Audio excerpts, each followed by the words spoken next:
Voilà, bonsoir. Je vous invite à prendre place. Bienvenue ce soir, ou cet après-midi, pour cette conférence. J'espère que vous ne souffrez pas trop de la chaleur. Donc, on va aborder cet après-midi un sujet important, je pense, qui a une question délicate, qui a traversé les siècles et qui interpelle les hommes à la fois à titre personnel, les philosophes. Beaucoup de chanteurs ont écrit des chansons lorsqu'ils ont vécu des moments d'émotion intenses, donc souvent associés à des souffrances. On peut dire que bon nombre de scénarios aussi font ressortir de la souffrance. C'est aussi un sujet qui concerne bien sûr les différentes religions et qui peut aussi nous interpeller en tant que chrétiens, de se dire effectivement pourquoi tant de souffrance. Lorsque j'ai eu l'occasion de parler de cette conférence, en particulier, une journaliste m'a fait 2 remarques. Elle m'a dit « Vous vous lancez toujours des défis impossibles ». Parce qu'elle avait conscience que ce sujet est loin d'être facile. La question, elle est facile à donner, la réponse, elle est un peu plus longue. Et donc, la deuxième remarque qu'elle m'a faite, elle m'a dit « Qu'est-ce que vous allez raconter ?» Je lui ai répondu « Venez à la conférence ». Parce que si effectivement on pouvait répondre en simplement une phrase ou 2, ça se saurait. Ça nécessite bien, je pense, le temps qu'on va y passer, à peu près 1 heure. Voilà, puis ensuite on aura ce temps de questions-réponses. Alors on a bien compris, on n'est pas là ce soir pour parler du pourquoi de la souffrance d'un point de vue scientifique. On pourrait dire, voilà, la maladie, elle est due à un problème dans notre déficit dans nos défenses immunitaires, où il y a un virus, ou que sais-je. On pourrait dire il y a le réchauffement climatique qui engendre un certain nombre de choses, ou on pourrait parler, peut-être si on parle de la nature, des plaques qui sont là et qui bougent et qui vont provoquer peut-être un séisme ou je ne sais quoi. Ou encore, on pourrait parler de la folie de l'être humain, qui est à l'origine quand même de bon nombre de souffrances. Et ça, on pourrait encore, disons, trouver une cause, mais on est bien là pour parler d'une question qui est plus existentielle, qui est plus d'ordre moral. Si la souffrance est une évidence, on a aussi envie de comprendre pourquoi il y a cette souffrance autour de nous. Alors, cette question, pourquoi tant de souffrance, on peut l'entendre de 2 manières. On peut l'entendre d'un point de vue général. Pourquoi est-ce qu'il y a toute cette souffrance autour de nous? Je vais vous dire quelques noms qualificatif et vous allez voir que ça fait quand même froid dans le dos. Si je vous dis Hitler, si je vous dis cancer, si je vous dis tsunami, si je vous dis attentat, si je vous dis handicap, génocide, si je vous dis divorce, suicide, dépression, solitude, échec, enfin je pourrais continuer, ça fait froid dans le dos. Donc on se rend bien compte que la souffrance elle est partout, on a envie de comprendre d'un point de vue général. Mais on peut aussi entendre cette question d'un point de vue plus personnel. Pourquoi est-ce que moi je souffre tant? Certains rajouteraient, qu'est-ce que j'ai fait au bon Dieu pour en arriver là? C'est ce qui a amené cet homme, Gary Poole, à nous laisser cette citation. Alors elle est, je cite un petit peu plus large, la souffrance est dure à supporter, elle nous atteint parfois au plus profond de nous-mêmes. Quand la douleur et la peine nous touchent personnellement, nous sommes souvent tentés de nous demander « Pourquoi moi ?» et de nous écrier « C'est trop injuste ». Mais la souffrance est bien plus qu'un simple problème intellectuel. Dans la souffrance, nous souhaitons probablement davantage trouver de l'aide et un secours plutôt qu'une explication. Nous ne voulons certainement pas que quelqu'un vienne nous présenter la bonne réponse à la question sans être en mesure de ressentir ce que nous ressentons. La souffrance, ça fait partie de la vie qui commence dès la naissance. Un bébé, quand il sort du ventre de sa maman, il crie. Et elle s'impose à nous parce que la vie n'est pas un long fleuve tranquille. Et parfois, on a le sentiment que les choses nous assaillent de toutes parts. Alors, avant de vous présenter le plan de cette conférence, il me semble important de vous dire quelques mots de présentation. Je ne suis pas là ce soir pour apporter une réponse théorique, dispenser un cours, ou apporter simplement une réponse philosophique avec beaucoup de détachement. Je suis pasteur, conférencier, ça veut dire que régulièrement, j'anime ici dans cette salle des conférences sur des sujets existentiels, des questions que se pose l'être humain. Et cette question, c'est probablement en tant que pasteur la question que j'entends le plus, ou en tout cas l'une de celles que j'entends le plus. Donc j'ai déjà animé des conférences sur la mort, sur le pardon, sur le bonheur. Dans une semaine, je serai à Nancy, j'animerai un dîner-conférence sur le thème « J'ai appris à être heureux » ou sur la vérité. Enfin, on pourrait multiplier les sujets, bien sûr. Mais pourquoi je le fais? Parce que cela correspond à ma propre expérience. Je n'ai pas toujours eu la foi. J'ai été élevé dans une famille catholique. Mes parents, je pense, m'ont bien élevé, m'ont enseigné le bien et le mal, le respect du prochain, les valeurs. On m'a fait faire ma communion. Mais moi, les choses de Dieu ne m'intéressaient pas. J'étais très loin de ces choses-là. Par contre, je me posais des questions sur la vie. Et un jour, j'ai eu ce privilège d'avoir un monsieur tout simple qui est venu s'installer à côté de la maison, qui s'appelle Guy Deveau. Il a racheté en fait le magasin de ma grand-mère. Et cet homme m'a surpris parce qu'il respirait la joie de vivre.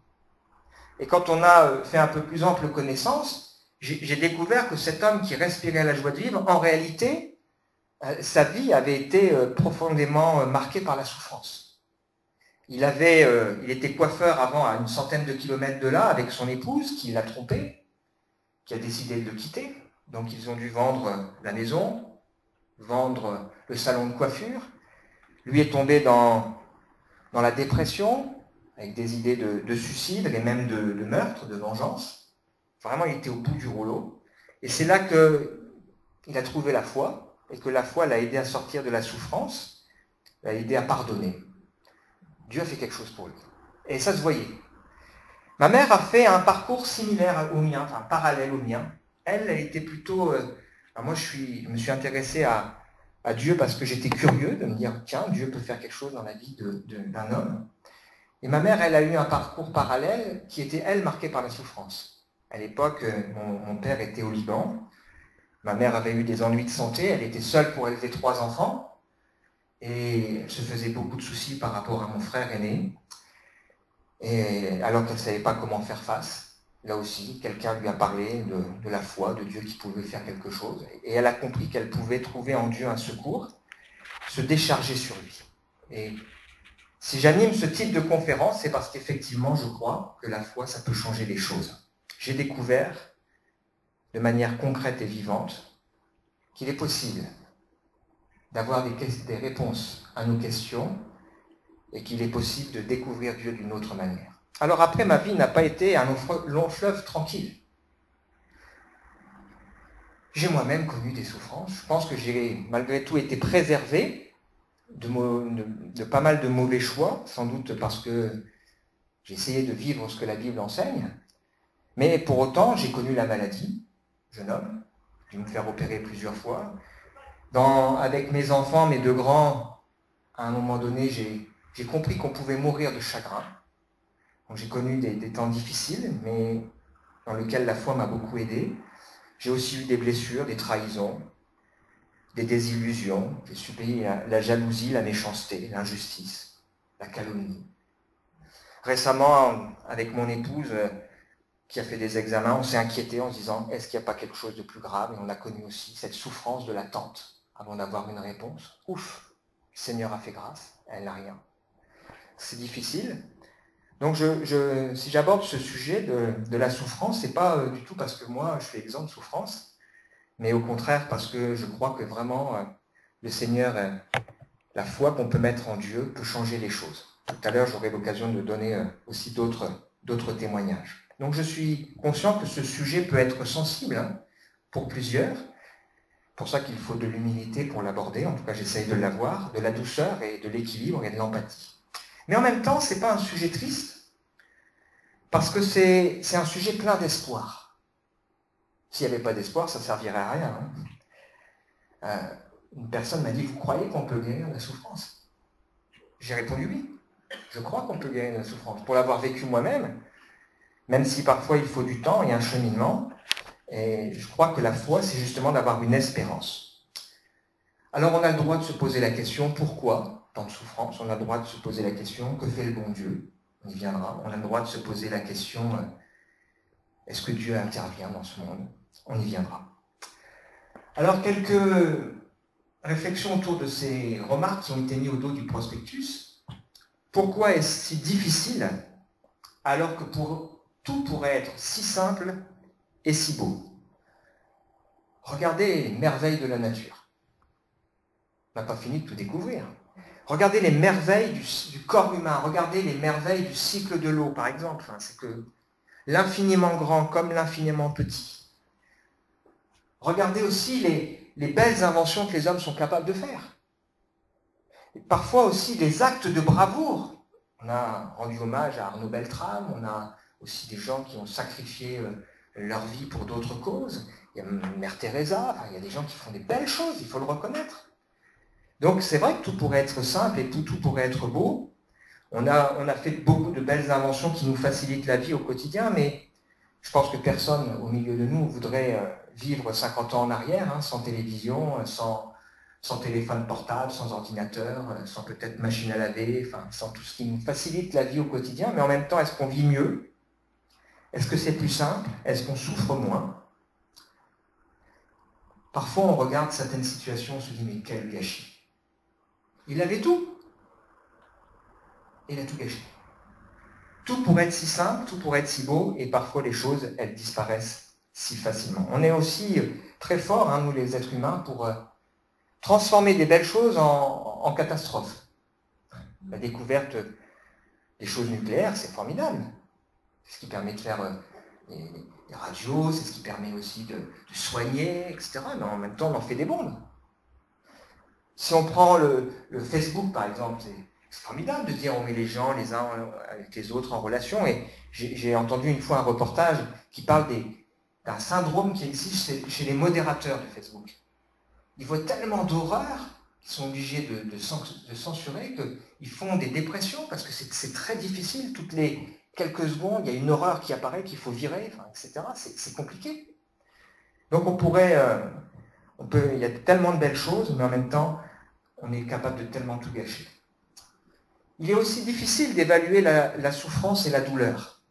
On a besoin pour ça, pour la douleur, on va dire, bon, chaque être humain est différent, sur une échelle de 1 à 10, qu'est-ce que tu ressens, etc. On a tendance facilement à cloisonner la souffrance en disant il y a la souffrance physique, il y a la souffrance morale, des causes naturelles, il y a des causes qui sont différentes. J'ai trouvé intéressant cette approche-là, cette dame qui s'appelle Cici Saunders, qui est médecin en Angleterre et qui s'est intéressée à l'accompagnement des patients en fin de vie et qui a mis en évidence, alors pas toute seule, mais le concept de souffrance totale. Donc elle évoque qu'il y a chez l'être humain des douleurs qui sont spirituelles. Alors quand elle dit ça, c'est pas forcément en rapport avec la foi, mais c'est tout ce qui tourne autour du sens de la vie et de l'existence, qui va amener des gens à certaines peurs, peur d'avoir raté sa vie, peur de ne pas avoir eu le temps de faire ce qu'on aurait dû, etc. Des souffrances qu'elle appelle sociales, la peur d'être un fardeau pour sa famille, de ne plus être regardé comme un être humain, de perdre sa dignité, de ne pas pouvoir discuter de son avenir. Elle évoque les souffrances mentales, la perte d'autonomie, la peur de la perte d'autonomie, de la dépendance, de perdre la tête, d'être abandonné, de ne plus être aimé, de mourir. Puis elle évoque aussi les souffrances de l'équipe soignante. Elle est médecin. C'est une réalité, on souffre pour soi, mais on souffre aussi quand on regarde autour de nous les gens qui sont là et qui souffrent. C'est pas facile et il faut effectivement le reconnaître. Les souffrances sont partout, de différentes natures et intensités. Asseyez-vous dans le métro à Paris, puis écoutez les conversations. Vous verrez. Elles peuvent être individuelles ou collectives. Finalement, nos livres d'histoire, c'est quoi? Une succession de conflits. C'est une succession de conflits, de guerres de pouvoir, de difficultés. On vient de sortir le dernier indice qui permet de mesurer le taux de paix dans les pays, dans le monde. Il est sorti le 15 juin, je crois. Voilà. Où on mesure sur des différents critères. Conflits internes, externes, le nombre de morts dans les pays, les relations, la mortalité, la stabilité politique. Voilà. Puis on dresse une carte. Puis on s'aperçoit que y a à peu près une dizaine, une quinzaine de pays où on peut dire qu'ils sont en paix sur 163. Parce que partout, ça, c'est compliqué. Alors là, l'index 2019 est un tout petit peu meilleur que 2018. Pourtant, on n'a pas le sentiment en France, hein. C'est plus simple. Il y a des scientifiques dans une université à Chicago qui ont inventé une horloge, qu'ils appellent ça l'horloge de l'Apocalypse. Alors ça n'a rien à voir avec la Bible. Dans cette horloge, ils essayent de mesurer comment va le monde. C'est une horloge qu'ils ont mis en place à la fin de la guerre froide. Et selon cette horloge, qui vient aussi qui a été mise à jour, on serait 23h58. Donc ça bouge tout le temps un petit peu. Mais pour montrer à quel point notre monde va mal. Les souffrances sont partout, brutales. Ça tombe dessus d'un coup sans crier garde, ou lancinantes. Parfois, on les voit arriver un peu comme quelque chose qui s'ajoute, les unes aux autres comme les pièces d'un mauvais pulse. Vous avez parfois des gens, ils tombent dans le chômage, ils sont malades, en même temps, il y a un divorce derrière, et puis en même temps les enfants qui posent souci, puis tout qui s'accumule. S'il y avait un bon Dieu, pourquoi ça m'arrive à moi? Elle est intéressante cette question. On y reviendra. Parce que l'être humain, au fond de lui, a envie de se dire tout ça, ça doit avoir un sens, et s'il y a un Dieu, il doit être bon, et pourquoi? On a en nous l'idée d'un Dieu bon. C'est pour ça que ça défie notre logique. Michel Onfray, que vous connaissez sans doute, a dit ceci: les théistes, c'est-à-dire les gens qui croient en Dieu, ont fort à faire en termes de contorsion métaphysique pour justifier le mal sur la planète, tout en affirmant l'existence d'un Dieu à qui rien n'échappe. Alors on verra comment on pourrait répondre à Michel Onfray. Est-ce qu'il y a un espoir et comment faire face? On va y venir. Alors, au programme de cette conférence, on va aborder 3 parties. Les différentes réponses à cette question et leurs limites. Que me dit la Bible? Et enfin, donc, quand on aborde que me dit la Bible, est-ce que c'est compatible avec les questions qui nous restent? Un Dieu bon, les innocents qui souffrent, les accidents, etc. Et puis, enfin, comment faire face à la souffrance de manière pratique? Puis c'est quand même le but, de se dire qu'est-ce que Dieu peut faire dans ma vie. Et puis on aura un temps de questions-réponses, en espérant qu'il y aura des questions et aussi des réponses. Alors, tout d'abord, les différentes réponses à cette question et leurs limites. Si, pour nous, dans notre société en France, la souffrance est perçue comme une anomalie, un scandale, ce n'est pas forcément le cas dans toutes les cultures. Et ça vaut la peine de voir comment la souffrance est expliquée ailleurs, perçue et combattue, parce qu'en fait, ça a des répercussions aussi dans les idées qui sont véhiculées même chez nous. Ça influence aussi notre approche. Alors si on regarde tout d'abord la vision hindouiste de la souffrance. Vous savez que pour les hindous, les hindouistes, la vie est un cycle de réincarnation jusqu'à ce qu'ils appellent la libération, quand c'est possible. Ça veut dire qu'ils sont organisés en castes et puis ils vont se réincarner. Alors soit ils vont progresser, soit ils vont régresser. Et en fait, tout ça, ça va dépendre de quelque chose qu'ils appellent le karma. C'est-à-dire, ça va dépendre du bien et du mal qu'on a fait dans cette vie, mais aussi dans les vies antérieures, de l'héritage qu'on a. Et le but, c'est de pouvoir progresser, et que ça aille mieux.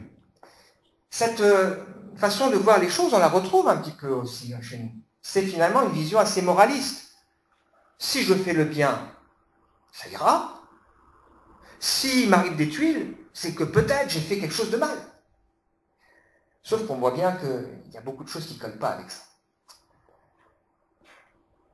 Un homme qui s'appelle Hunziker a dit ceci, dans le Nouveau Testament, donc deuxième partie de la Bible, nous ne trouvons nulle part l'enseignement d'un système d'équivalence ou de vases communicants entre le bonheur, la santé, la prospérité, la réussite d'une part et la foi, la sainteté, la fidélité ou la consécration d'autre part. Ça ne marche pas comme ça. Et je pense que vous serez d'accord avec moi. D'ailleurs, il y a un homme de la Bible qui s'est interrogé en disant « mais je ne comprends pas. Moi, j'ai essayé de faire le bien, il ne m'arrive que des problèmes. » C'est le psaume 73. Et je vois les méchants là on a l'impression qu'il n'y a rien qui les tourmente, ils sont insensibles aux souffrances humaines, et on a l'impression qu'ils peuvent se moquer des choses et rien ne leur arrive. Je ne comprends pas. Et il évoque cette difficulté. Donc on sent bien que ce n'est pas comme ça que ça se passe. Donc pour eux, la solution, c'est de se racheter et de faire le bien. Dans la vision hindouiste, la souffrance, elle repose sur une illusion. Donc ce personnage qui est devenu Bouddha, qui s'appelle Siddhartha Gautama, était en fait fils d'un roi qui était protégé du monde et de ses dangers dans un jardin avec des hautes clôtures. Et un jour, il s'est aventuré à l'extérieur et il a découvert un malade. Donc il a pris conscience qu'on pouvait être malade. Un vieillard, il a pris conscience de la mort, un mourant, et il a découvert un ascète. Donc il s'est dit, la souffrance existe, et il s'est dit, la souffrance, elle est dénuée de sens. Et pourtant, il y a des gens qui arrivent à vivre cette souffrance de manière sereine et joyeuse. Et donc il a écrit ceci, il a dit ceci, regardez comme c'est positif comme vision, la naissance est douleur, la vieillesse est douleur, la maladie est douleur, la mort est douleur, l'union avec ceux que nous haïssons est douleur, la séparation d'avec ceux que nous aimons est douleur, ne pas obtenir ce que nous aimons est douleur. Waouh! Pas très positif, tout ça. Et donc, cet homme s'est dit, il faut trouver la paix, et pour ça, il faut tout un cheminement. Puisque l'existence est souffrance, puisque tout ce qui est autour de nous est éphémère, puisque la soif de l'homme, elle ne peut pas être pleinement aspirée, eh bien, il faut trouver un moyen de supprimer cette souffrance, et donc il faut se détacher des choses. Et donc lui, il présente une solution qui est le détachement, se libérer du désir. Dans la vision bouddhiste, on croit aussi à la réincarnation, et puis on espère un jour finir avec le nirvana. Et le mot nirvana, ça veut dire néant. Et il n'y a plus rien. C'est ça le sommet. Il y a des choses vraies dans tout ça. C'est important de relativiser les choses. C'est vrai que beaucoup de choses sont éphémères. Mais en même temps, c'est bon d'avoir des désirs. C'est vrai que la vie, elle a un sens. Ce qu'on fait a un sens. Les rêves que l'on peut avoir sont à l'origine des plus grands progrès, des plus grandes inventions. Et tout n'est pas forcément mauvais. C'est précieux de se dire qu'on n'est pas là par hasard. Et que si on est là, c'est parce que quelqu'un l'a voulu et que ce quelqu'un, Dieu, est celui qui nous aime. Quelle vision différente on peut avoir sur les choses. La vision de l'islam, c'est la souffrance, c'est une fatalité. On souffre parce que Dieu l'a déterminé ainsi. On le subit. Et la solution, c'est de l'accepter et de s'y soumettre avec fidélité en espérant que la souffrance pourra me permettre d'aller au ciel. Et donc que les souffrances nous ouvriront la porte du ciel. Moi, je ne crois pas. Remarquez que la religion, elle a parfois enseigné ça, il nous a dit qu'il fallait beaucoup souffrir, que c'était une manière d'expier le mal qu'on a fait. Et je ne crois pas que c'est ce que la Bible me montre et ce que la Bible m'enseigne. Je crois aussi que nous avons une part à jouer dans notre destin. Nous avons aussi un mot à dire. Je crois qu'il y a Dieu, mais je crois aussi que l'être humain, il a aussi son mot à dire. Certains voient dans la souffrance une lutte entre les puissances du bien et celles du mal.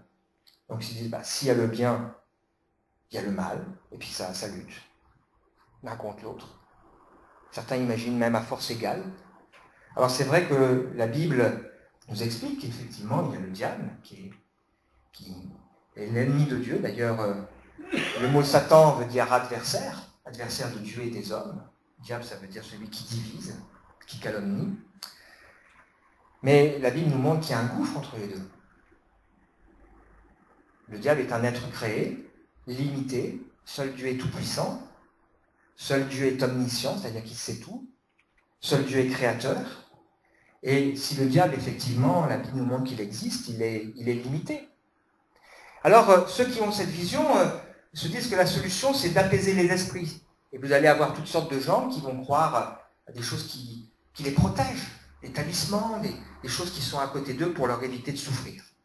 Puis après, vous avez toutes les visions matérialistes. Vous avez ceux qui ont une attitude un peu stoïque qui disent, bon écoute, c'est comme ça te plaise ou non, il faut bien l'accepter, ça arrive à d'autres, donc tu dois faire face. C'est très culpabilisant quand même. Parce qu'on a tous, à un moment donné, nos limites. En physique, on appelle ça un point de résilience. Avec des matériaux, vous les déformez, puis si vous dépassez le point de résilience, bien, ils restent déformés. Avant, ils supportent. Et dans nos vies, c'est pareil. On supporte les choses, mais quand à un moment donné, ça dépasse ce qu'on peut supporter, ben là, ça laisse des traces. Et parfois, on craque. Et moi, j'ai connu des gens qui étaient très forts, et qu'un jour, on a pu craquer. Parce qu'on avait dépassé ce point de ce qu'ils pouvaient supporter. La goutte d'eau qui fait déborder le vase. Vous avez aussi les épicuriens qui vont dire, écoute, la vie est dure, alors profite de la vie. Il faut prendre chaque bonheur qui passe. Tout ça, c'est pas faux, hein. Mais ça suffit sans doute pas pour faire face à toute la souffrance. Réjouis-toi, demain tu mourras, c'est demain est un autre jour, prends chaque bonheur qui passe. Parfois la souffrance nous écrase comme un fardeau, au point qu'on n'arrive même plus à profiter des choses, et il y a tellement de choses qui sont inexplicables. Et puis enfin, on peut trouver tous les philosophes, hein.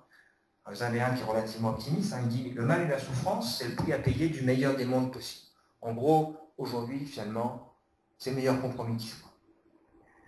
Puis après, vous avez tous les rationnels qui vont essayer de trouver des solutions aux souffrances de manière rationnelle. On va considérer que peut-être si on change de gouvernement, peut-être si on met l'homme providentiel, si on développe les solutions sur le plan social ou sur le plan technologique ou sur le plan médical, il y a certains qui croient qu'on arrivera à faire que les hommes ne meurent plus. Vous avez même des gens qui se font cryogéner, hein, donc on les plonge dans la glace quand ils sont morts parce qu'ils espèrent qu'un jour on pourra leur rendre la vie.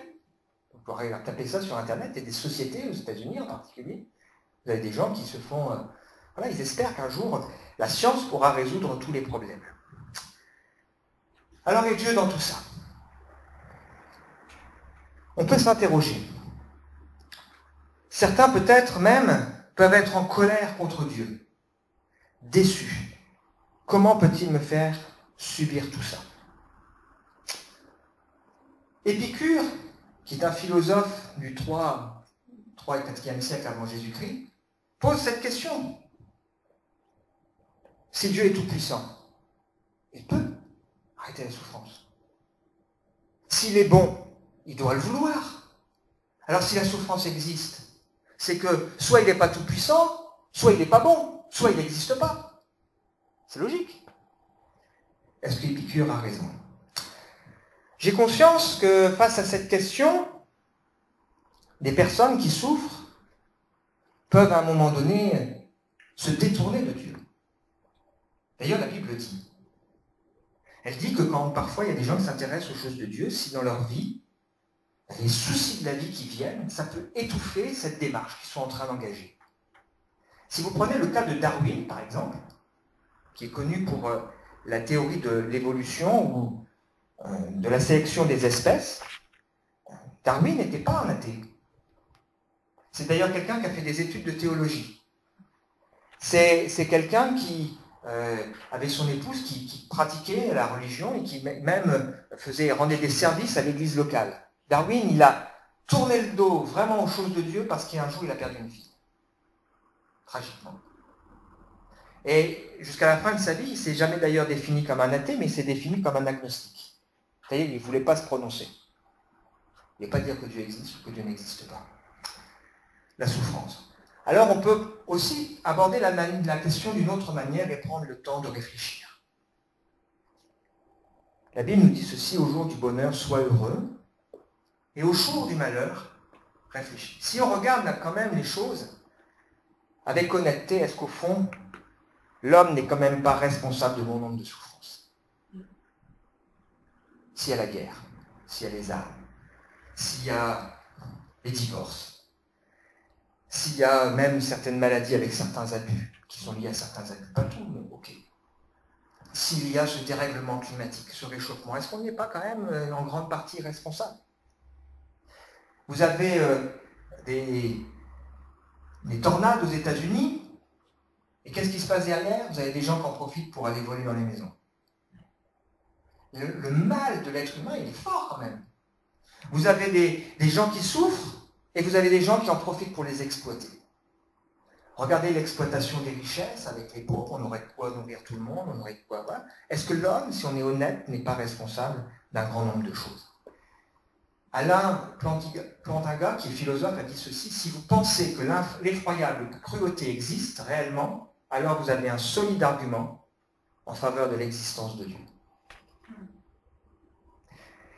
Et vous avez des gens qui ont, face à tout ça, ont réfléchi différemment. Vous avez en particulier un monsieur qui s'appelle C.S. Lewis, qui est écrivain, qui était un athée convaincu. Alors il est connu, ce monsieur. C'est lui qui a écrit les Chroniques de Narnia. C'est aujourd'hui devenu c'est un chrétien qui a engagé réellement, il a changé d'attitude quand il a réfléchi aux souffrances. Il s'est dit, pourquoi est-ce que je considère la souffrance comme quelque chose d'injuste s'il n'y a pas de Dieu, s'il n'y a pas de justice? Alors pourquoi est-ce qu'il y a quelque chose en moi qui crie que la souffrance est injuste? Et cet homme qui est devenu chrétien, en réfléchissant à ces choses, a dit ceci: Dieu nous parle à voix basse dans nos plaisirs, à haute voix dans notre conscience, mais sa voix devient une clameur dans nos peines. Elles sont le porte-voix dont il se sert pour éveiller un monde sourd. Il a pris conscience qu'à travers la souffrance, sans doute, Dieu a quelque chose à nous dire. La question devient alors, qui est ce Dieu? Et comment m'approcher de lui pour être secouru? C'est vrai que pour beaucoup, on aurait envie d'avoir une vision de Dieu un peu comme le Dieu Père Noël. J'ai vu il n'y a pas longtemps un film où il y avait un petit garçon qui dit j'ai demandé au Père Noël de faire quelque chose pour mon petit frère. Et parfois, on peut avoir cette vision de Dieu. On pense que Dieu, c'est celui qui doit nous faire du bien. On lui demande, mais il doit agir. Ou alors un peu comme la lampe d'Aladin, là qu'on frotte, on fait un vœu et hop, Dieu il doit agir. Comme si on n'avait aucun compte à lui rendre derrière. Que me dit la Bible? Et pourquoi toute cette souffrance? Le sujet de la souffrance, c'est la deuxième partie, occupe toutes les pages de la Bible, de la Genèse, chapitre 3. Donc la Bible est constituée de 66 livres. Le livre de la Genèse, c'est le premier. Et elle est décomposée en chapitres. Et à partir du chapitre 3, jusqu'au dernier chapitre de la Bible, Dieu s'occupe de la souffrance et nous parle de la souffrance. Elle est comme un fil rouge du début de la Bible à la fin de la Bible. Dieu annonce que cette souffrance, elle arrivera. Puis il annonce aussi la solution à cette souffrance qu'il va mettre en œuvre de manière minutieuse. La Bible présente le triomphe éclatant de Dieu sur la souffrance et le mal, et son action pour détruire la souffrance et le mal. Quand on aborde cette question, on découvre que si les théologiens ils cherchent à expliquer l'origine du mal, Dieu, lui, nous présente son plan pour détruire le mal. Alors la réponse que la Bible me fait sur ce sujet, on y vient, elle est à la fois extraordinaire. Vous allez voir, on va aborder clairement dans quelques instants là, les questions qu'on se pose. Pourquoi Dieu n'arrête pas avec les choses? Pourquoi il y a des innocents qui souffrent? Pourquoi la nature a été réglée? On va aborder ça. Et donc, on va s'apercevoir que dans la Bible, ces questions-là sont abordées. Donc, c'est extraordinaire. Nos questions, des hommes de la Bible, se les sont posées. Il y a de nombreux psaumes dans la Bible qui commencent « Jusqu'à quand, Seigneur, tu vas permettre ça? Tu étais où, Seigneur, quand je vivais ça ?» Mais il y a la suite, il y a la réponse derrière. Donc, c'est extraordinaire. Mais en même temps, je le reconnais, c'est aussi un peu frustrant. Parce que les voix de Dieu et les pensées de Dieu ne sont pas nos voix, et ses pensées ne sont pas nos pensées. Mais c'est lui qui a raison. C'est un peu frustrant parce que Dieu ne nous dit pas tout.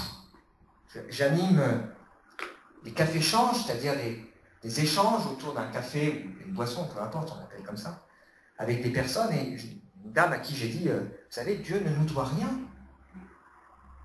Dans la Bible, il ne nous répond pas à toutes nos questions, mais il nous dit ce qu'on a besoin de savoir. Et déjà, la Bible, elle est grosse, hein, beaucoup de choses. Mais Dieu ne nous doit rien, c'est nous qui lui devons les choses. Et la Bible nous dit ceci, que ce qui est caché est réservé à Dieu. Par contre, nous sommes concernés pour toujours par ce qui a été révélé. Les paroles de la loi qu'il nous faut appliquer. C'est-à-dire que Dieu nous a donné tout ce qui est nécessaire pour notre bien et pour notre bonheur. Alors on a envie de dire, mais il était où Dieu? Si on se pose la question, pourquoi tant de souffrance? En se disant, cette question, elle peut être vue, pourquoi il y a toute cette souffrance, mais aussi d'un point de vue plus précis, il faut répondre à cette question d'un point de vue général, pourquoi la souffrance existe dans le monde? Et puis il faut y répondre d'un point de vue particulier, pourquoi est-ce que moi je souffre et qu'est-ce que je peux faire maintenant? C'est l'objet donc de la dernière partie qui sera plus courte. Alors il y a un processus qui s'appelle in mediare. Alors, ce mot-là, sans doute, ne vous parle pas. En fait, c'est un processus qu'on utilise dans les films ou dans les livres, où en fait, on présente une scène forte au début, qui vous met en haleine, puis ensuite, vous vous posez la question, mais comment on en est arrivé là? Qu'est-ce qui a amené cette situation? Un crash d'avion. Comment on en est arrivé là? Donc il faut remonter avant. Et puis vous posez la question aussi, comment est-ce qu'on va s'en sortir? Comment tout ça, ça va finir? Eh bien, c'est exactement ce que Dieu fait dans la Bible. Il nous explique comment on en est arrivé là, et il nous explique aussi comment tout ça, ça va finir. C'est l'objet de toute la Bible. Le même principe qui est retrouvé. On sera d'accord pour dire que la souffrance apparaît pour nous comme une anomalie. Il y a un truc qui cloche. Elle apparaît comme une horreur inadmissible et inutile. C'est exactement ce que la Bible nous dit. Elle apparaît comme quelque chose de scandaleux.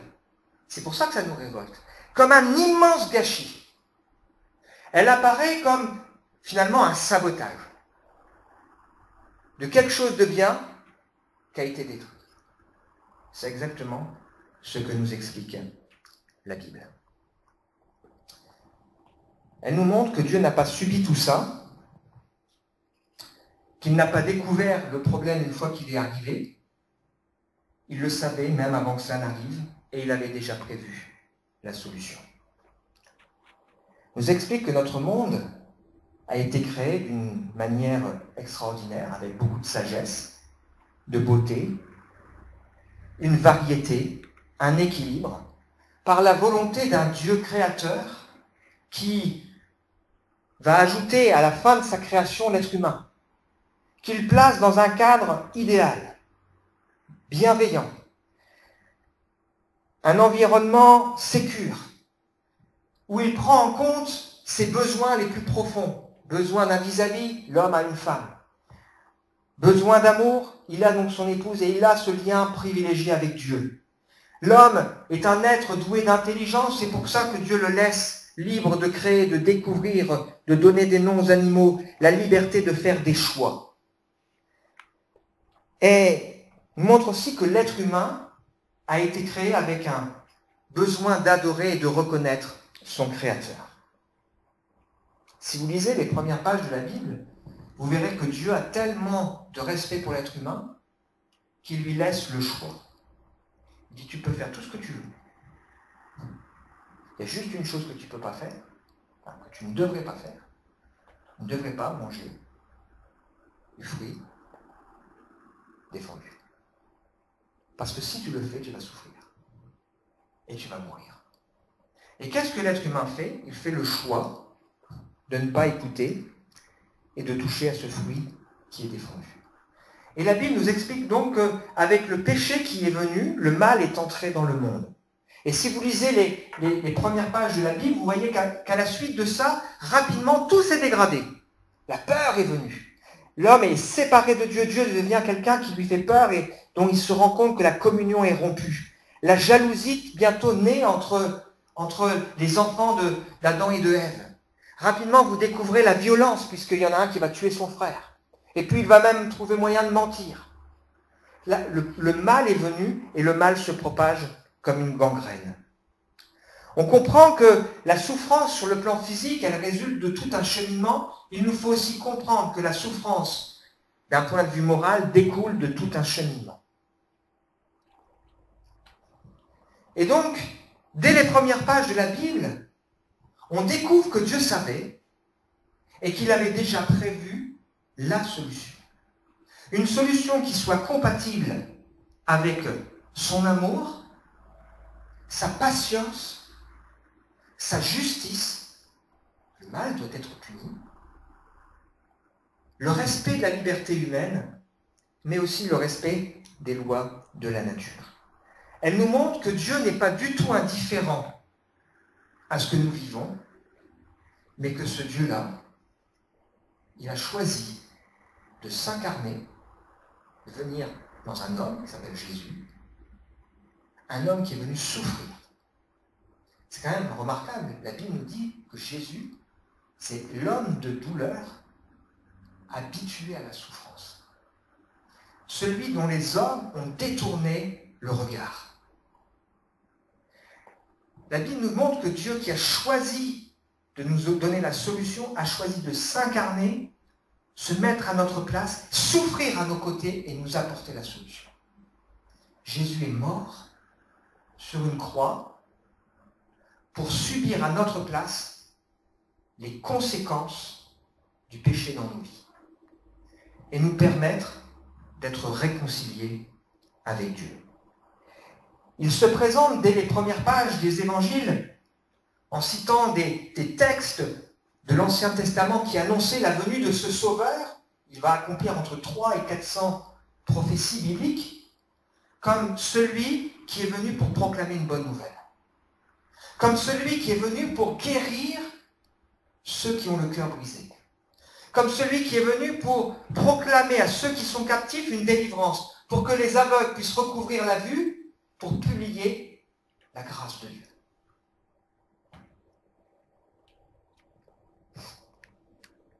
Alors, il reste, une fois qu'on comprend ça, on se dit, mais il reste quand même des questions.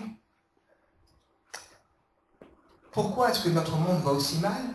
Pourquoi est-ce qu'on s'aperçoit que c'est même de pire en pire? Alors que le salut, est-ce que le salut proposé par Jésus est suffisant? Il est venu il y a près de 2000 ans. On est en train de dire que Dieu s'est incarné pour sauver, que Dieu s'est incarné pour réparer ce qui a été cassé, ce sabotage, cette anomalie, ce scandale. Et tout va de pire en pire. Est-ce que c'est compatible? Et il nous faut comprendre que Jésus n'est pas venu sauver le monde. Il n'est pas venu sauver le monde. Dieu a dit non à ce monde. Dieu a dit non à ce monde. Jésus est venu sauver les hommes et les femmes qui vont accepter de lui faire confiance, qui vont accepter la main que Dieu nous tend. Il est venu leur proposer un monde différent et un monde nouveau.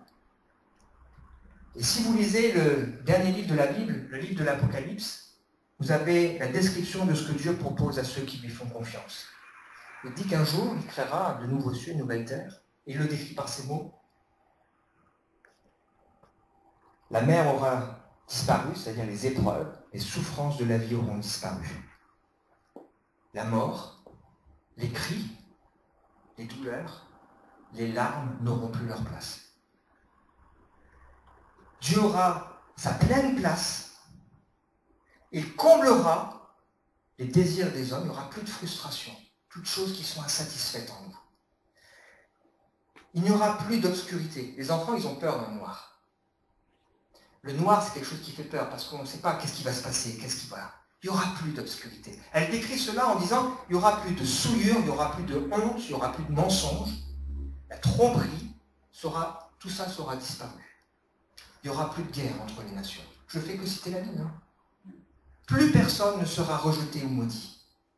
L'homme sera heureux et il fera ce pourquoi il a été créé, c'est-à-dire aimer, servir Dieu, l'adorer librement, avec joie, en pouvant avoir accès à sa présence. C'est ce que Dieu promet à ceux qui acceptent son salut. à ceux qui acceptent son Sauveur, à ceux qui acceptent de reconnaître qu'ils ont besoin pardon de leurs péchés, de Jésus-Christ qui les sauve, et d'ouvrir leur cœur au Seigneur. Alors il y a des questions qui restent. Pourquoi? Pourquoi Dieu n'arrête-t-il pas le mal aujourd'hui? Franchement, des fois on voudrait être à la place de Dieu. Il pourrait garder les bons, et il pourrait faire disparaître les méchants. Franchement, les assassins, les violeurs, les terroristes, on les fait disparaître avant même qu'ils commettent leurs actes.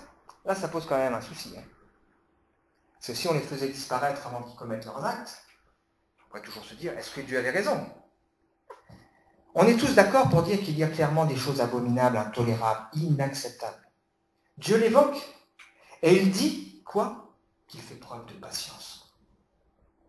Parce que Dieu ne veut pas la mort, c'est-à-dire que celui qui fait le mal échappe à ce plan extraordinaire qu'il a prévu. Il veut qu'à un moment donné, il prenne conscience de tout ce qui ne va pas, il change de conduite et il reçoive la vie de Dieu. Il use de patience parce qu'il ne veut pas qu'aucun périsse. Nous sommes capables de faire preuve de patience. Moi, j'ai un petit garçon qui est hyperactif. Je suis patient, mais des fois, il déborde. Dieu est bien plus patient que moi, bien plus patient que nous. Si Dieu devait décider de faire mourir ceux qui font le mal, où est-ce qu'on serait, nous? De quel côté serons-nous? Qui n'a jamais éprouvé de la haine, des mauvaises pensées, des envies de violence? Qui n'a jamais refusé d'aider celui qui en avait besoin, par égoïsme? De quel côté on serait?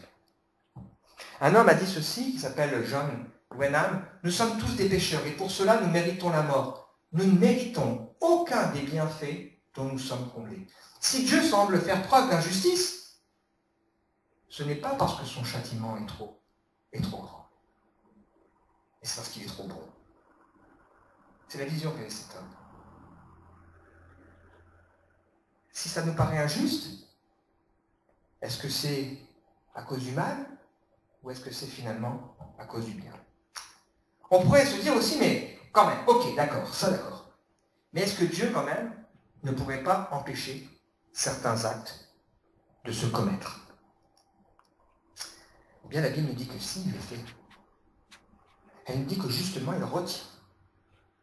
Il retient le mal. Il le fait. Imaginez notre monde si tous les projets maléfiques réussissaient. Si tous ceux qui avaient prévu de faire des attentats, ça allait au bout, si tous ceux qui avaient prévu de tromper leur femme ou leur mari, ça allait au bout, si tous ceux qui avaient prévu de se venger, ça allait au bout, heureusement que tout ça, ça ne va pas au bout. Ce sera une catastrophe.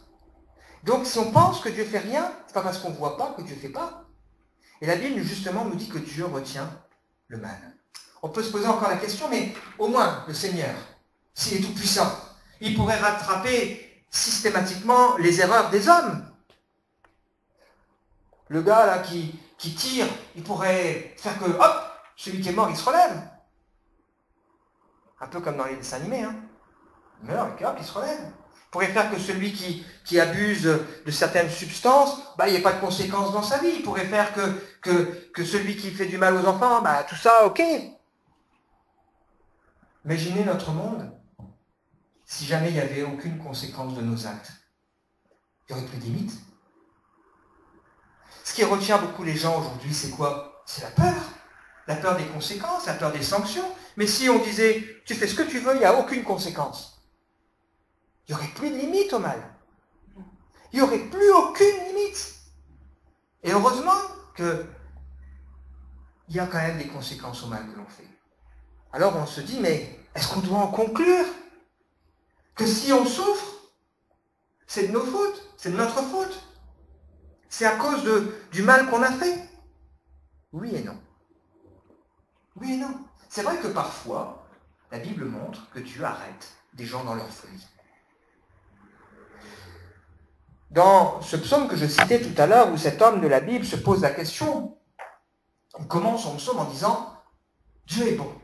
Mais mon pas à réfléchir lorsque j'ai regardé les insensés, c'est le psaume 73, je vois que tout ce qu'ils font, tout leur profite, etc., etc.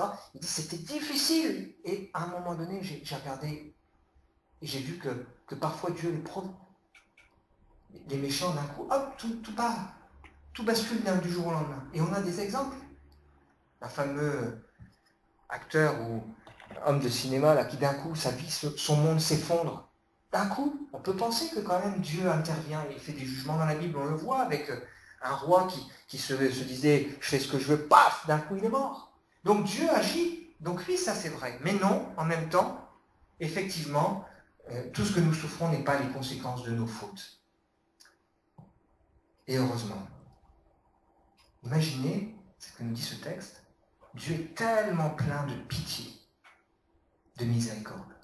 Il est tellement plein de patience et débordant d'amour. Il ne tient par rigueur sans cesse.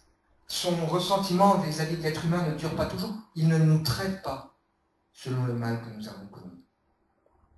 Il ne nous punit pas comme le méritent nos fautes. Moi je dis merci.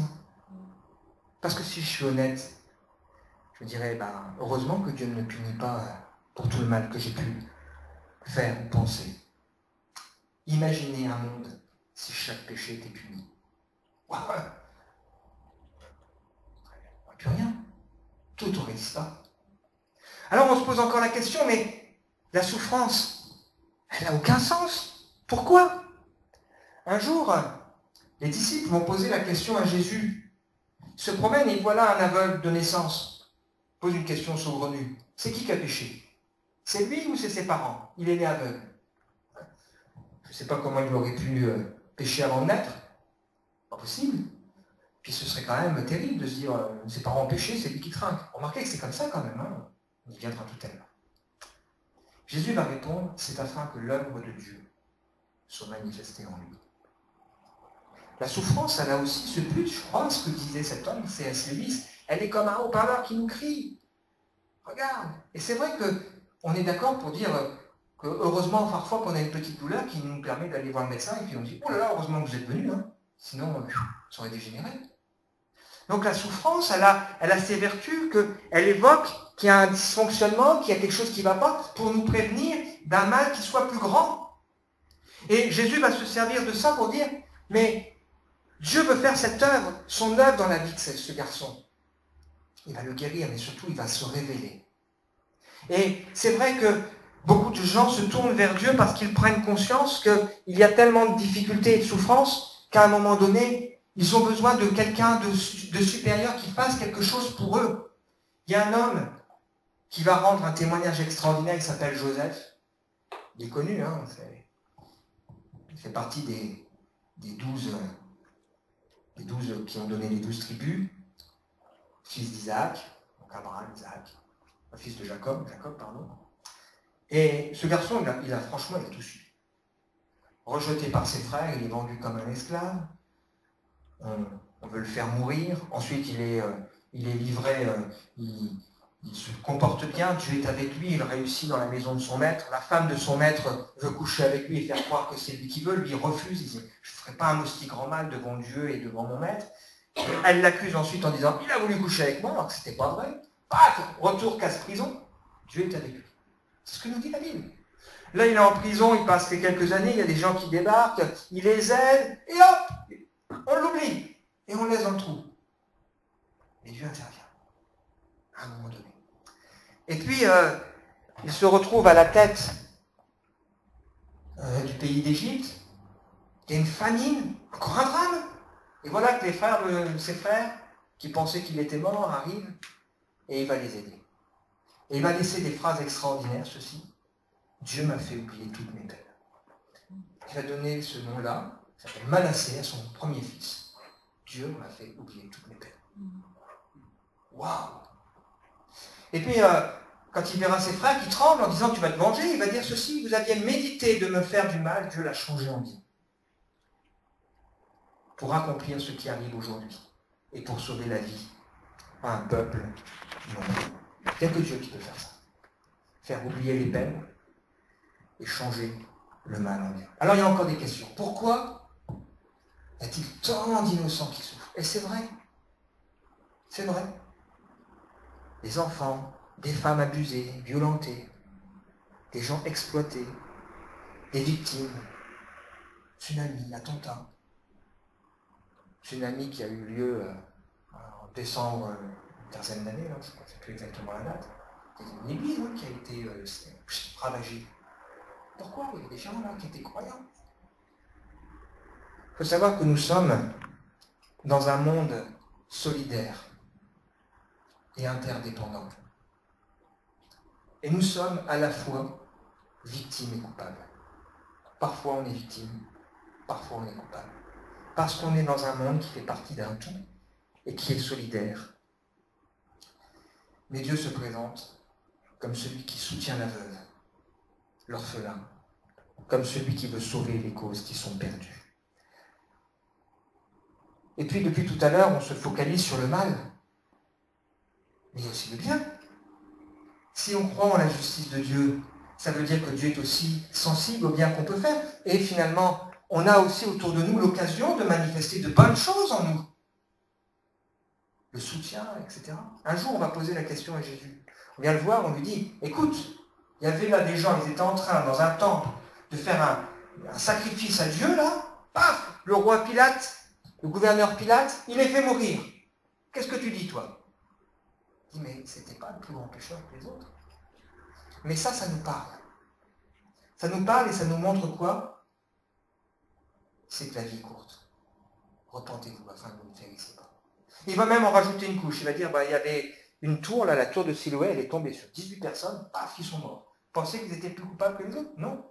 Mais vous périrez aussi si vous ne vous repentez pas. C'est-à-dire que tout ça qui se passe, c'est un haut-parleur qui nous parle en nous disant, il y a autre chose. Il y a un avenir, il y a autre chose. Et il est important aussi d'y réfléchir. Il n'était pas de plus grands pécheurs que les autres. Pourquoi tous ces dérèglements sur le plan climatique et les conséquences spectaculaires? Parce que la nature aussi, elle souffre.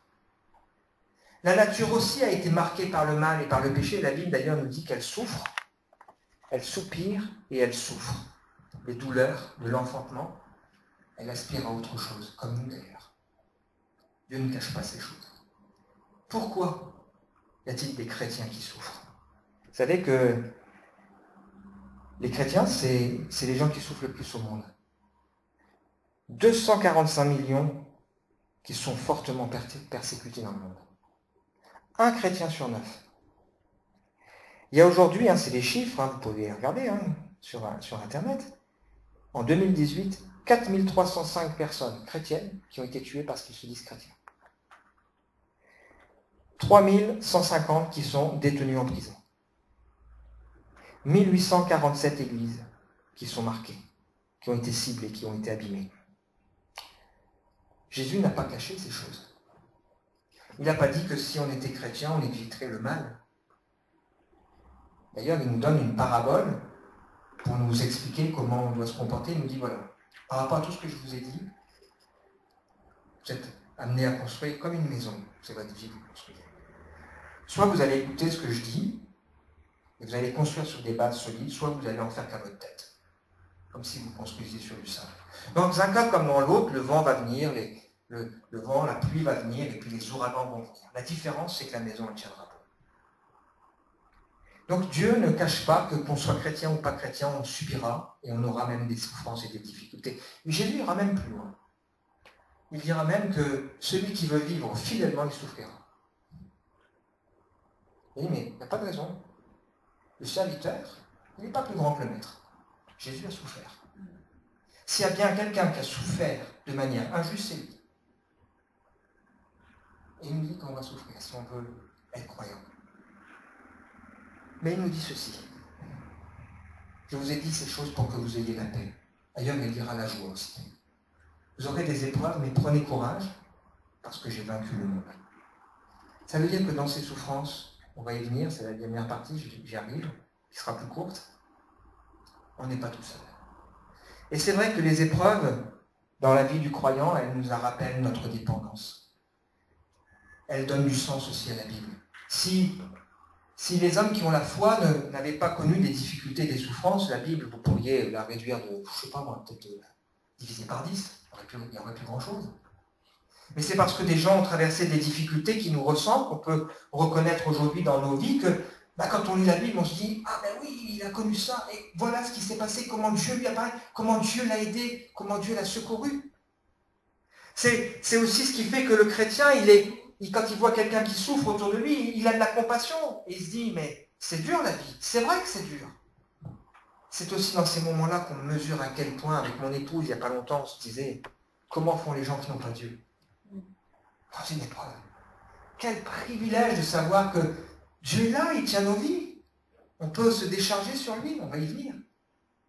Ça donne du sens à la foi. Ça donne du sens au témoignage. Tout à l'heure, je me suis présenté, j'ai expliqué que j'avais la foi, que sans doute ça m'a préservé de bien des souffrances, ça m'a évité des erreurs. J'en ai commis quand même. J'ai fait souffrir d'autres aussi, je ne l'ai pas dit tout à l'heure.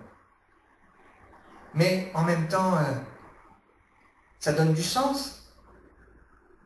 On est là et on peut dire oui, mais Dieu a changé quelque chose. Ma mère, quand elle a découvert la foi, un jour elle a été marquée par le témoignage d'une de ses collègues qui a traversé un drame, un divorce, son mari qui l'a quitté, c'était pas son choix.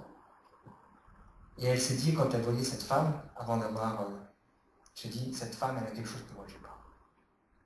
C'était pas pour autant facile, elle a pleuré.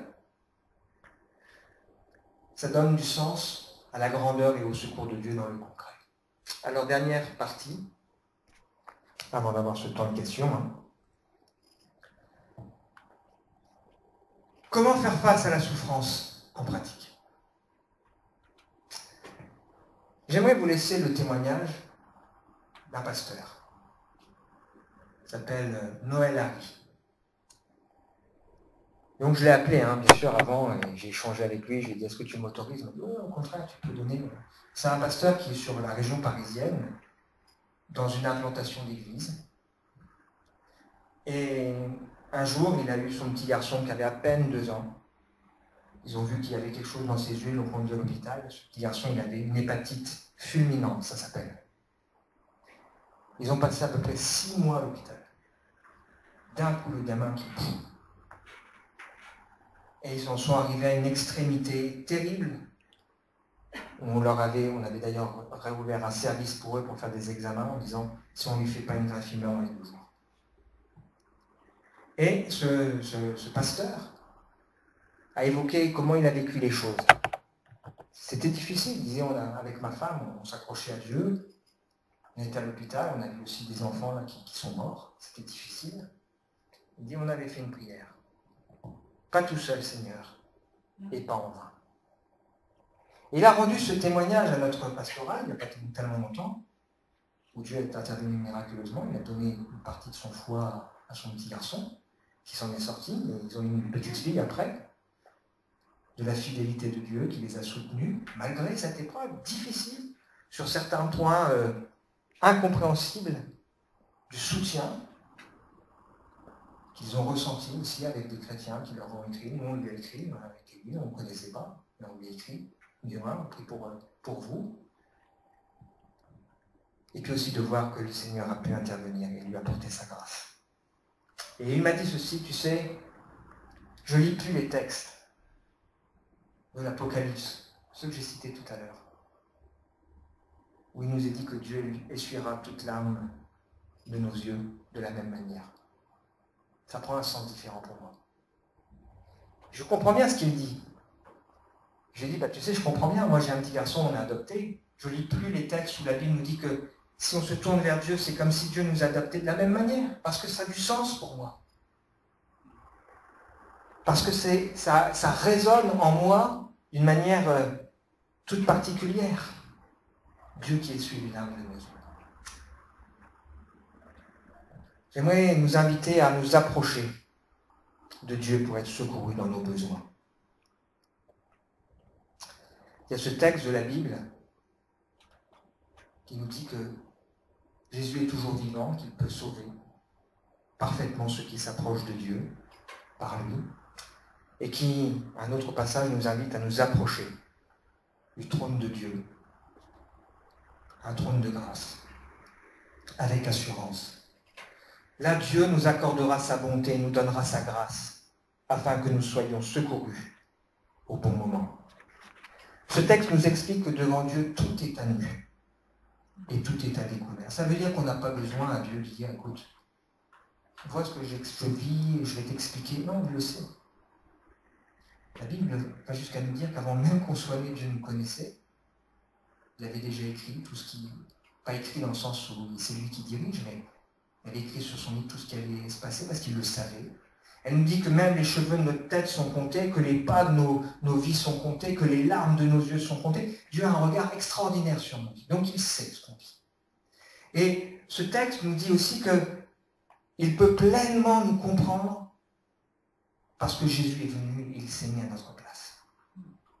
Et donc on peut s'approcher d'un Dieu qui sait, d'un Dieu qui nous comprend, d'un Dieu qui nous aime et d'un Dieu qui est prêt à faire grâce. Il ne le fait pas à cause de nos besoins, à cause de nos œuvres, mais il le fait parce qu'il nous aime. Il ne fait pas de favoritisme. Un jour, l'apôtre Pierre, va se trouver au contact de quelqu'un qui n'était pas d'origine juive et il va dire « Je reconnais, Dieu ne fait pas de favoritisme ». Dans n'importe quelle nation, n'importe quel pays, celui qui cherche Dieu, Dieu veut se révéler.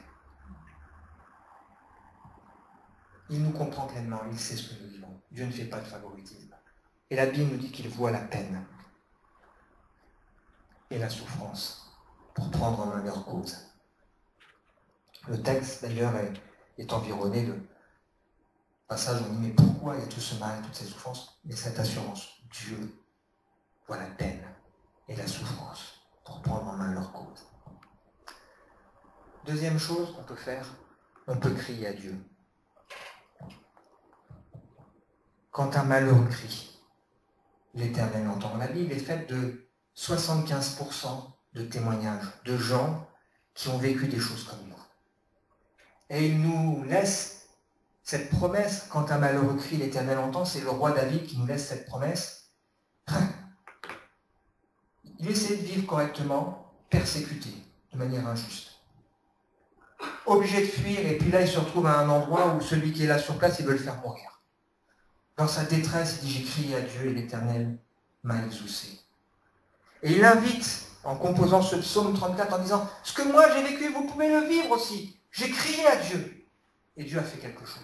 J'ai cherché l'Éternel, il m'a répondu. Il m'a arraché à toutes mes frayeurs. » Quand on tourne vers lui les regards, on est rayonnant de joie. Peut-être que parfois, quand on dit aux gens « Mais est-ce que tu as demandé à Dieu ?» Ils disent « Oui, j'ai demandé. » Non, mais est-ce que tu as demandé à Dieu ? Peut-être pas vraiment. C'est une chose de demander. Crier sa détresse. J'ai crié un jour ma détresse. Et je vous dis, j'ai compris qu'on pouvait mourir de chagrin. J'ai crié ma détresse. Je peux vous dire, Dieu a fait quelque chose pour moi. Il m'a donné la paix. Et il s'est occupé de la situation. Si vous lisez les évangiles, vous découvrirez que Jésus va rencontrer des gens et il va souvent poser des questions étranges. Parfois qui paraissent décalées.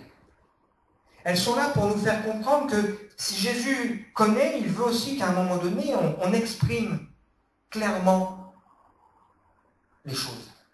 Et si la question de Jésus, elle est parfois décalée, la réponse des hommes aussi. Un jour, il rencontre quelqu'un, il lui dit veux-tu être guéri ? Vous savez ce qu'il répond ? J'ai personne. Il dit pas oui. C'était un paralysé depuis 38 ans, qui était là au bord d'une piscine, qui espérait je sais pas quoi. Jésus lui dit, tu veux être guéri ? Il dit, mais j'ai personne. La question de Jésus paraît décalée, mais la réponse aussi. Et pourquoi Jésus pose cette question ? C'est pour qu'à un moment donné, on prenne conscience et on ose exprimer aussi notre besoin. On ose crier ce besoin. À un moment donné, il pose cette question, il est dans la foule et il y a une femme qui est là, elle est atteinte d'une maladie depuis des années. Elle se dit, je voudrais m'approcher de ce Jésus et le toucher. Il se retourne, il s'arrête, il dit, qui m'a touché ? Il dit, si, qu'est-ce que tu racontes ? Il y a plein de gens te touchent, etc. Il dit, non, non. Là, au milieu, là, il y a quelqu'un qui a fait une démarche particulière. Quand il voit cette femme, la première chose qu'il lui dit, prends courage. C'est-à-dire elle avait besoin de cette guérison, bien sûr, mais elle avait déjà besoin de reprendre courage. Ta foi t'a sauvé. Des questions décalées, mais les réponses. Que veux-tu que je te fasse à un aveugle de naissance? Parfois, les gens diraient, bon, une petite pension, peut-être un peu d'aide, un peu de soutien. Non, qu'est-ce que tu veux que je te fasse? Est-ce qu'on aurait le courage de répondre clairement à Dieu? Et puis, on peut aussi se décharger. S'approcher, crier à lui. Et à un moment donné aussi faire cette démarche de se décharger sur lui de ce qu'on n'arrive plus à porter. Peut-être que ce soir, il y a quelqu'un qui se dit, mais moi, il y a des choses dans ma vie, j'arrive plus à les porter. C'est trop dur, c'est trop lourd. Justement, on a cette invitation de Jésus qui dit, venez à moi, vous n'en pouvez plus, fatigué avec votre fardeau, là, et je vous donnerai du repos.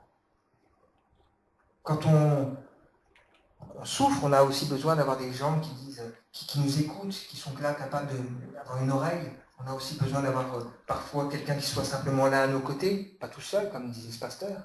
Dieu promet qu'il sera là. Et il ne veut pas seulement être cette oreille qui écoute, mais il veut être à un moment donné celui qui peut prendre à notre place le fardeau. Quand j'ai rendu ce témoignage avec mes enfants, à un moment donné, j'ai lâché le fardeau, j'en peux plus, c'est trop dur. J'ai besoin de Seigneur que tu fasses quelque chose. Et parfois, on a besoin d'apprendre à... C'est fou du temps, c'est vrai, il faut du temps pour arriver à lâcher les choses qui nous tiennent et qui nous lient. Mais quand c'est trop dur, on a besoin de se décharger, lâcher prise. Et puis on peut enfin choisir de lui remettre notre vie et de lui faire confiance.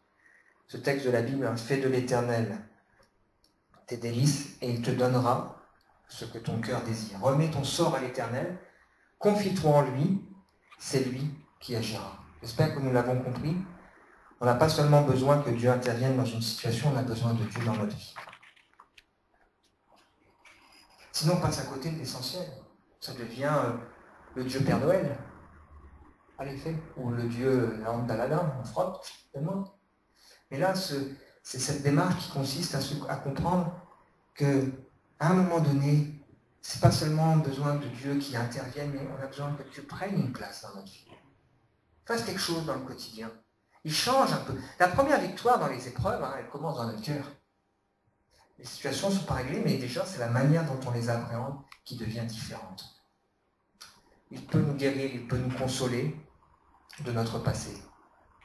Il y a des gens qui souffrent constamment à cause d'un passé douloureux. Il peut enlever la honte par rapport à certaines choses. Il peut aussi nous aider dans notre présent et il peut nous assurer un avenir, ce que personne d'autre ne peut faire. C'est vrai qu'on dit parfois « chaque jour suffit sa peine », c'est ce que Jésus lui-même nous dira. Cette expression vient de la Bible. Il dira « cherchez d'abord les choses de Dieu, son royaume, sa justice, et tout le reste, ça vous sera donné en plus. À chaque jour suffit sa peine. » Je termine. La souffrance, ça fait partie du quotidien. C'est difficile à vivre. C'est difficile à accepter, c'est difficile à expliquer.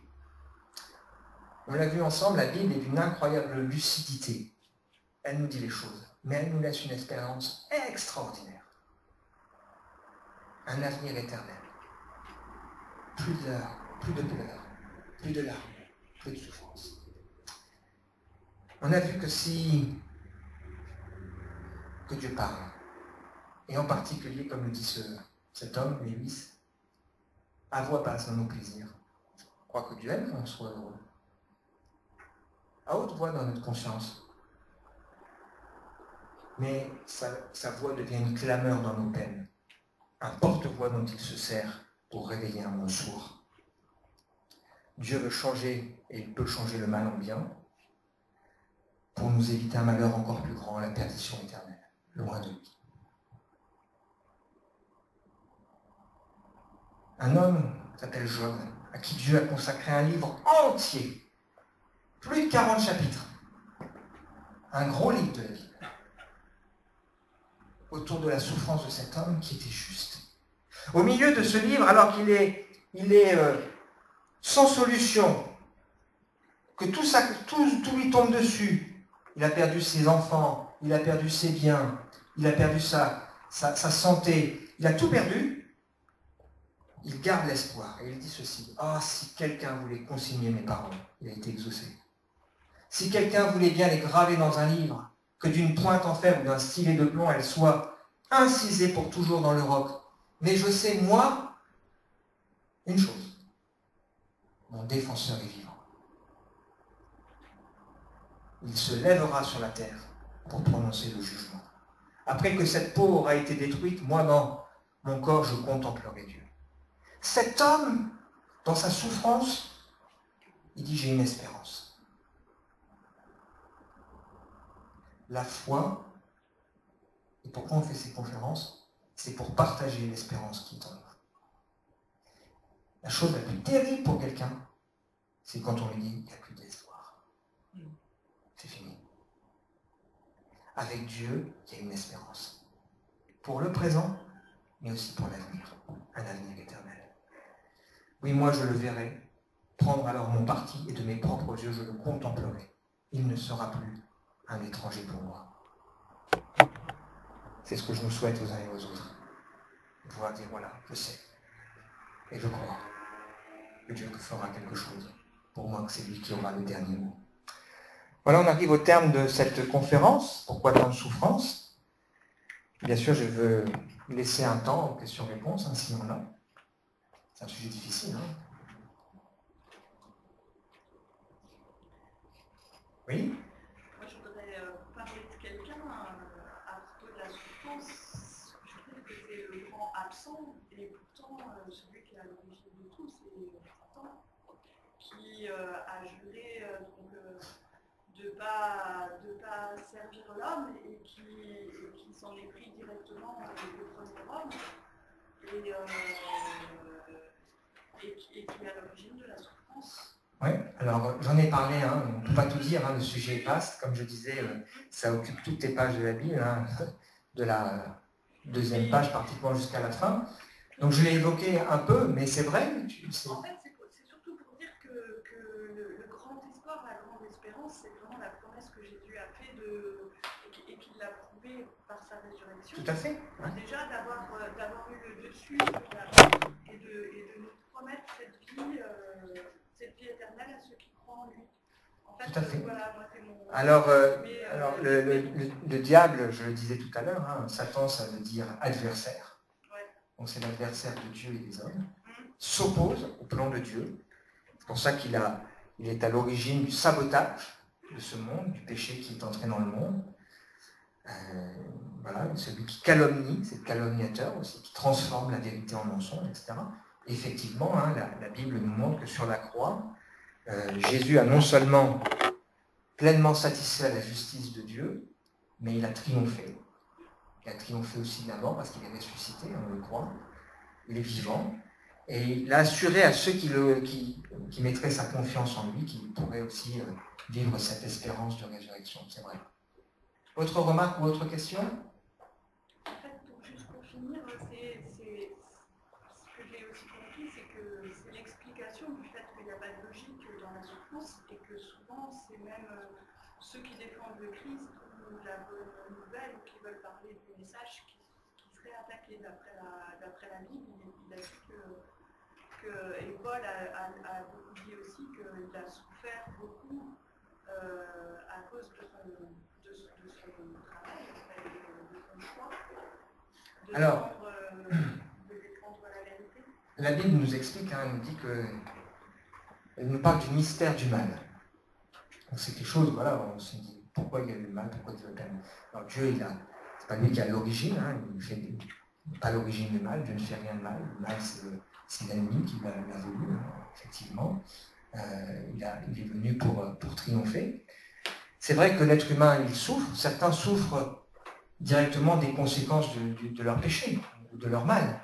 Hein, celui qui, à un moment donné, ne respecte pas son conjoint ou sa conjointe, si à un moment donné, la personne l'apprend et puis que ça se termine mal, ben, il est quand même bien responsable aussi de ce qu'il a fait. Celui qui conduit n'importe comment et qui a un accident, ben, on ne peut pas dire qu'il n'est pas responsable de ce qu'il a fait. Mais on a vu aussi qu'il n'y a pas toujours de logique, effectivement. Et si le croyant est celui qui peut connaître des souffrances, ce n'est pas non plus tout à fait les mêmes. C'est aussi des souffrances qui sont liées au fait qu'on veut faire les choses bien, et c'est vrai que souvent on n'est pas compris quand on veut faire les choses bien. C'est vrai que souvent il y a aussi des gens qui en profitent. Si on était naïf, ce n'est pas le cas. Enfin, voilà, il y a toutes sortes d'autres choses, mais oui, Jésus n'a pas caché, dès le départ, que celui qui mettrait sa foi subirait aussi des difficultés. Mais il a promis, pas en vain, et pas tout seul. Pas en vain, et pas tout seul. Et c'est ce qui est le plus important. Pas en vain, et pas tout seul. Quand quelqu'un souffre, qu'est-ce qu'il dit? Me laisse pas. Reste avec moi. Pas tout seul. Et puis si en plus, ça peut avoir du sens, waouh! Autre question ou autre remarque? Je rappelle aussi, enfin, je dis, je ne l'ai pas dit, s'il y avait besoin d'un échange, hein, d'un point de vue plus personnel, c'est tout à fait possible, parce que je comprends qu'il y a des sujets qui ne concernent pas tout le monde, qu'on n'a pas forcément envie d'aborder voilà, pour tout le monde. Voilà, je vous laisserai une carte de visite si vous le souhaitez. Voilà, moi je suis pasteur, je suis là simplement pour aider, essayer de cheminer, tout simplement. Donc, on a des réunions le dimanche. Et puis le vendredi, bon, on va lever un peu le pied pour juillet-août. Donc il n'y aura pas de réunion le vendredi soir en juillet-août, mais possible d'avoir des cafés-changes. Ça peut être chez vous, ça peut être dans un lieu qui existe déjà. Voilà, on se réunit avec quelques personnes et puis on peut poser des questions, échanger, essayer de comprendre, cheminer. C'est le but. Voilà, pour essayer d'aller plus loin. Vous avez tous les renseignements sur le site. Et puis régulièrement, j'anime des conférences ici. Donc la prochaine est prévue le samedi 5 octobre. Je pense probablement sur le sens de la vie. Mais avant de se séparer, je vais vous donner un petit papier si vous voulez bien le remplir. C'est votre avis qui m'intéresse. Donc ce que vous avez aimé, pas aimé. Puis si vous avez des sujets à proposer, est-ce que tu peux faire? Il y a aussi quelques livres hein, qui sont là. Alors moi je ne suis pas là pour vendre des livres. Hein. C'est un stand voilà, qui est là pour vous aider. Je ne peux que vous encourager déjà à lire la Bible. Si vous ne l'avez pas, il y a des Bibles ici à différents formats qui sont à des prix accessibles. Et puis il y a quelques livres qui peuvent aider aussi dans le cheminement. Voilà, c'est le but.